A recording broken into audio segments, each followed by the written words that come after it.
हो, कहीं भी कभी भी तो आप मन रहित तो हो नहीं सकते। मन अपना काम करेगा और जहां आपके मन बुद्धि का इंटरेस्ट है उसी का चिंतन करेगा। आमतौर पर संसार का ही चिंतन करना है,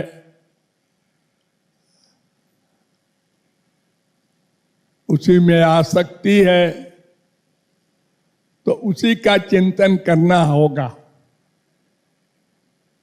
आप रोक नहीं सकते मन को। इसलिए उस समय के लिए मैंने साधना बताई थी, किंतु आप लोग भूल जाते हैं। कोई परवाह नहीं करता मरने के बाद क्या होगा। राधे नाम का श्वास से जप किया कीजिए। जब श्वास को खींचो तो रा, और जब छोड़ो तो धे। शब्द नहीं बोलना, श्वास से खींचते समय रा फिर धे। कार में बैठे हैं, फालतू ड्राइवर चला रहा है, मन चिंतन करेगा, संसारी चिंतन करेगा, गंदा चिंतन करेगा। माँ बाप, बेटा, स्त्री, पति, धन, हानि, लाभ, प्रपंच का। श्वास से जप करने का अभ्यास कीजिए। थोड़े दिन परिश्रम पड़ेगा, फिर अपने आप हो जाएगा। फिर आप खाली बैठ ही नहीं सकते। वरना क्या होता है, एक तो मन चिंतन करता है, दूसरे अगर कोई बगल में बैठा हो, माँ बाप, बीबी, पति, पड़ोसी, तो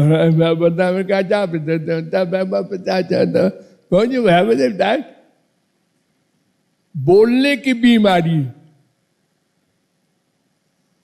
और बुद्धि सबकी कमजोर है।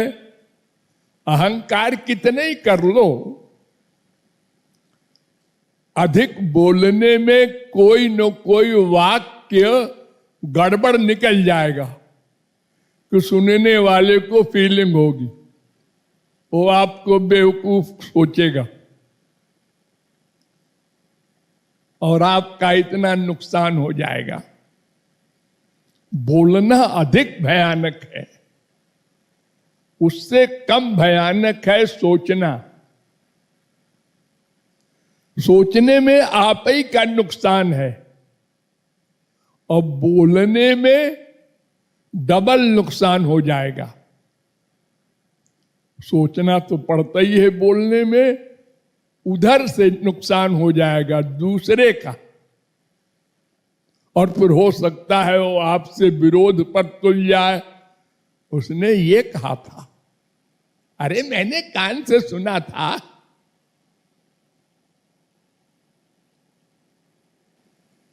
अब वो कहने वाला कोई बात अधिक बढ़ा के बोल देता है।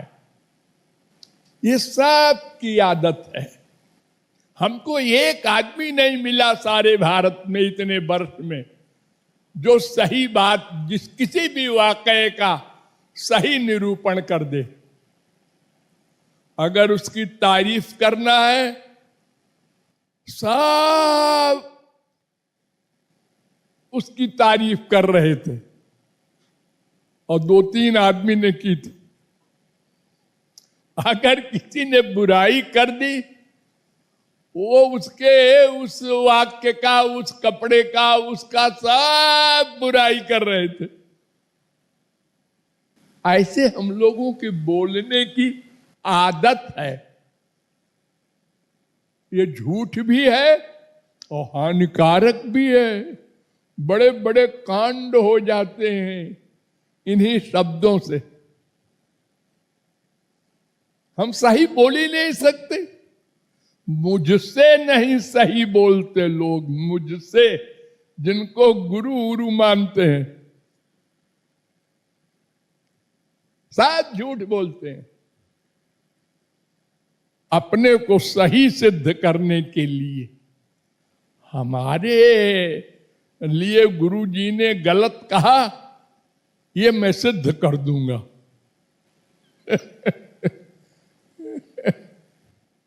और अगर राधा कृष्ण मिल जाए तो उनसे भी हम झूठ बोलेंगे। आदत है, क्या करें, मजबूर है। तो बोलना बड़ा खतरनाक है। जितनी लड़ाई दुनिया में होती है उसमें 99% रीजन है बोलना। बाप से, माँ से, भाई से, बीबी से, पति से, बेटे से, पड़ोसी से।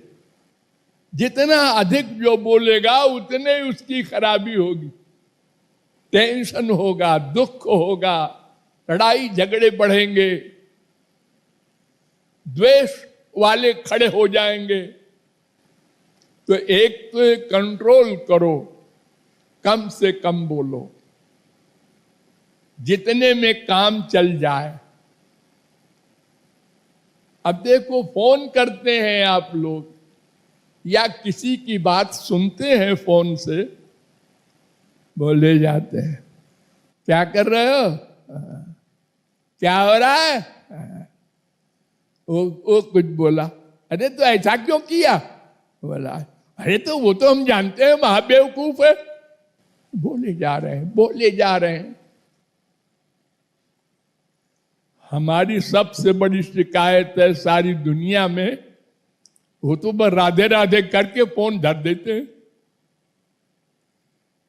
और उनसे अगर पूछो, भाई हाँ कैसे फोन किया, बोलो आपकी आवाज सुनना है, और सुनो। वो हमारी आवाज सुनना है का मतलब हम बोलते रहे पागल है। न तुमको जरूरत थी न हमको जरूरत है कुछ बोलने की, अब आवाज सुनना है इनको, फोन धर देते हैं। तो कम से कम बोलो और खाली टाइम में राधे नाम का जप करो। ये दो बात हमारी गांठ बांध लो और 10-20 दिन, महीने भर अभ्यास कर लो। बहुत बड़ा कल्याण हो जाएगा इससे, और तमाम झगड़े कम हो जाएंगे संसार के। अरे करके देख लो, कोई ऐसी चीज तो है नहीं कि हाँ भाई ये वेद शास्त्र के मंत्रों का अर्थ करना है। अभ्यास करके देख लो कितना फायदा होता है। हाँ, आज हम पति से, बेटे से, बाप से बहस नहीं करेंगे। वो कुछ गुस्से में बोलेगा तो हम चुप रहेंगे। हाँ, तो कई बार बोलेगा, 2-4 डांट लगा देगा, बस चुप हो जाएगा वो भी। और अगर हम कुछ बोलेंगे, अच्छा ऐसा बोल रहा है, ऐसा हुआ है, और बात बढ़ती जाएगी। यही होता है। और फिर आप लोग क्या बोलते हैं बता दूं? आप लोग कहते हैं अगर मैं न बोलूं तो वो सर चढ़ जाए पति, वो बीवी जान खा ले अगर मैं न बोलूं तो। ये सिद्धांत है इनका। हमारे बोलने से फिर वो हार जाता है, कोई नहीं हारता। तो आप लोग थोड़ा इसका अभ्यास करके देखिए। आपका अपना लाभ है, कोई दूसरे के लाभ के लिए नहीं हम कह रहे हैं। आपका टाइम बचेगा, आपको आत्मा की शांति मिलेगी, क्रोध वगैरह नहीं आएगा, तमाम बीमारियां जो पैदा होती हैं बोलने से वो नहीं होंगी, बहुत फायदा होगा। लेकिन थोड़ी मेहनत पड़ेगी पहले, फिर अपने आप होने लग जाएगा। आदत आदत शब्द को आप लोग जानते होंगे, हैबिट, नेचर नहीं, हैबिट। किसी चीज को बार बार अभ्यास करो तो वो अपने आप होने लगता है, उसको हैबिट कहते हैं। प्रैक्टिस के द्वारा जो मिलती है। ये दो बातें आप लोग अगर ध्यान रखें तो मेरे ऊपर भी कृपा होगी और आपका भी कल्याण होगा।